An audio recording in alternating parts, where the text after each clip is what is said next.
কলকাতা বিশ্ববিদ্যালয় BA fourth সেমিস্টারের সকল জেনারেল ছাত্রছাত্রী, তোমাদের যাদের হিস্টোরি সাবজেক্টটি রয়েছে অর্থাৎ জি অথবা CC4 পেপারটি রয়েছে, তোমাদের জন্য আজকের এই ভিডিওটি খুবই গুরুত্বপূর্ণ হতে চলেছে।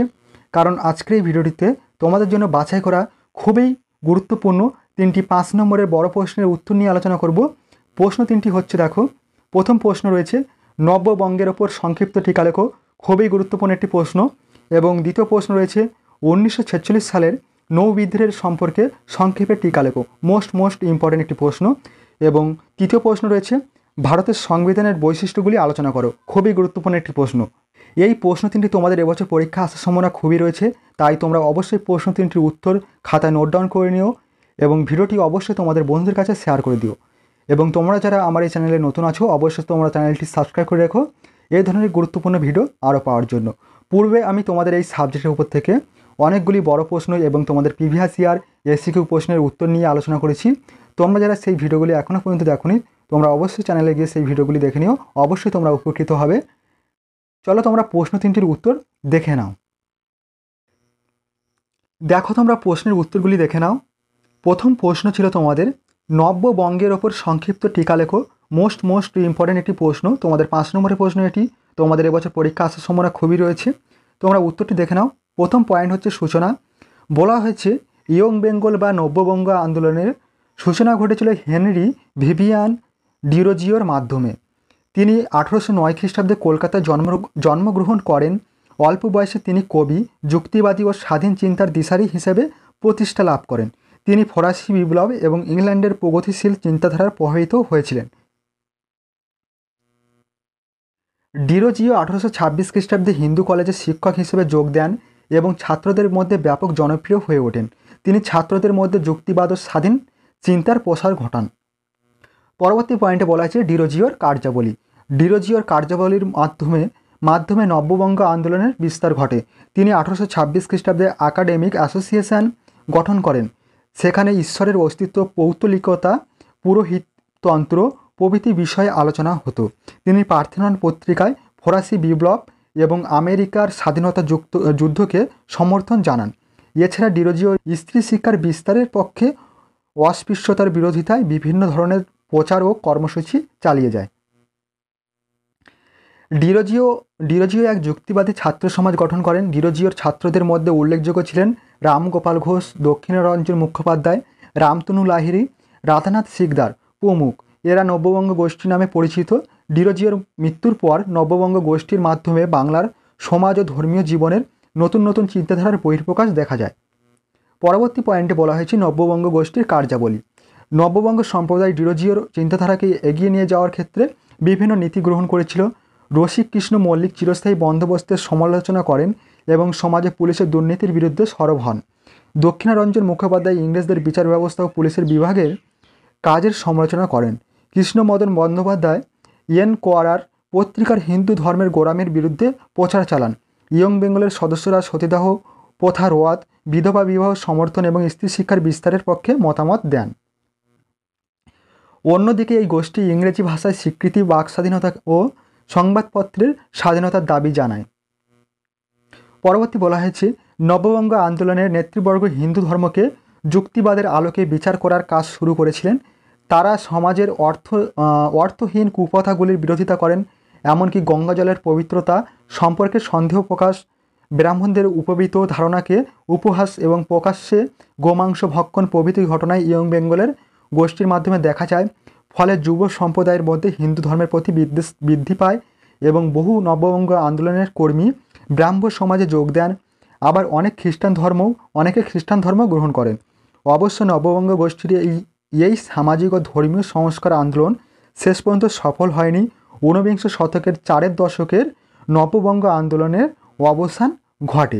এই ছিল তোমাদের সম্পূর্ণ প্রশ্নটির উত্তর। তোমাদের নববঙ্গ আন্দোলনের ওপর থেকে সম্পূর্ণ টিকা এই প্রশ্নটির উত্তরটি আলোচনা করা হলো।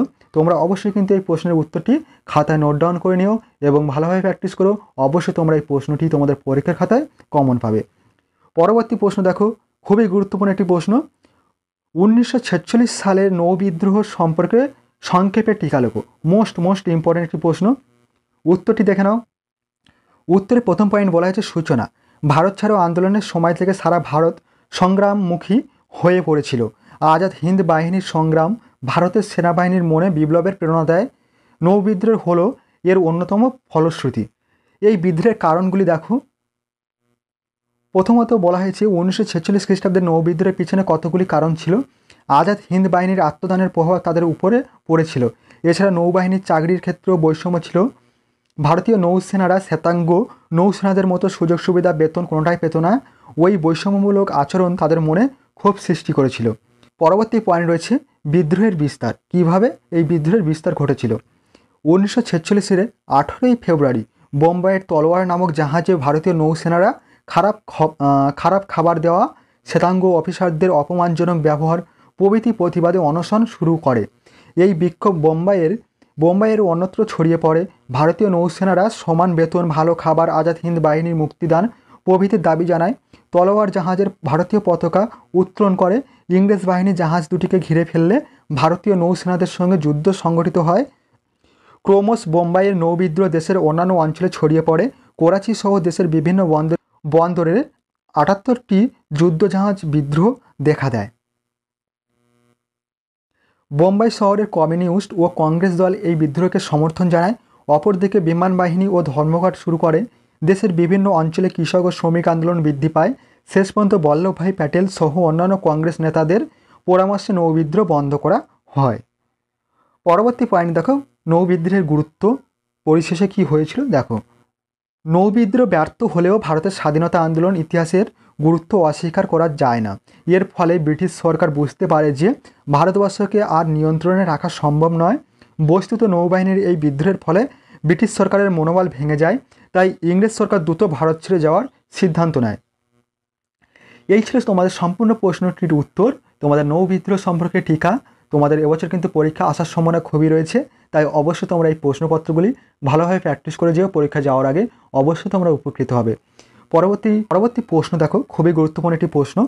ভারতের সংবিধানের বৈশিষ্ট্যগুলি আলোচনা করো। খুবই গুরুত্বপূর্ণ একটি 5 নম্বরের প্রশ্ন। তোমরা উত্তরটি দেখে নাও। উত্তরে প্রথম পয়েন্ট বলা হয়েছে সূচনা। স্বাধীনতা লাভের পর ভারতবর্ষের জন্য নতুন সংবিধান রচনার কাজ শুরু হয়। আইনমন্ত্রী ভীমরাও আম্বেদকরের নেতৃত্বে খসড়া কমিটি 1948 সালের ফেব্রুয়ারি মাসে তাদের রিপোর্ট পেশ করে। এরপর দীর্ঘ আলাপ আলোচনার পর 1950 সালের 26শে জানুয়ারি ভারতের সংবিধান কার্যকর হয়। ভারতের এই সংবিধানের প্রধান বৈশিষ্ট্যগুলি হলো, দেখে নাও।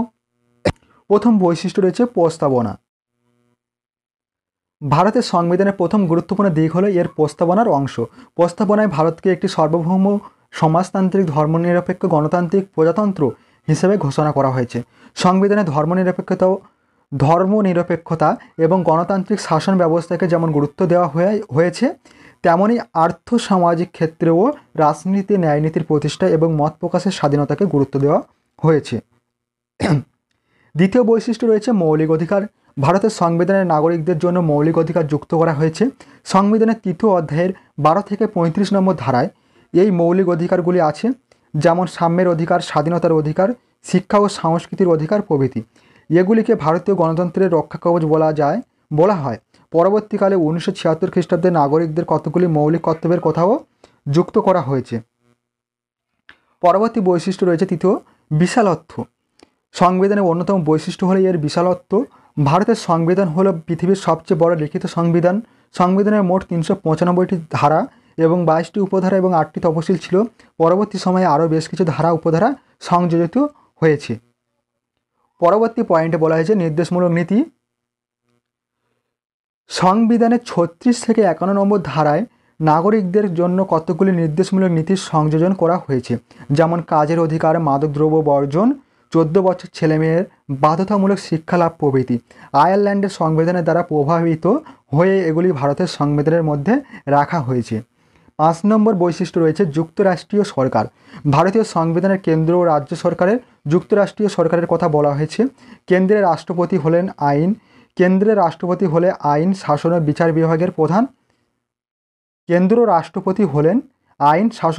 বিভাগের প্রধান। অন্যদিকে কেন্দ্রের প্রধানমন্ত্রীর নেতৃত্বে মন্ত্রিসভা শাসনকার্য পরিচালনা করেন। রাজ্যের প্রশাসনিক প্রধান হলে রাজ্যপাল এবং মুখ্যমন্ত্রী রাজ্যের মন্ত্রিসভার শাসন পরিচালনা করেন।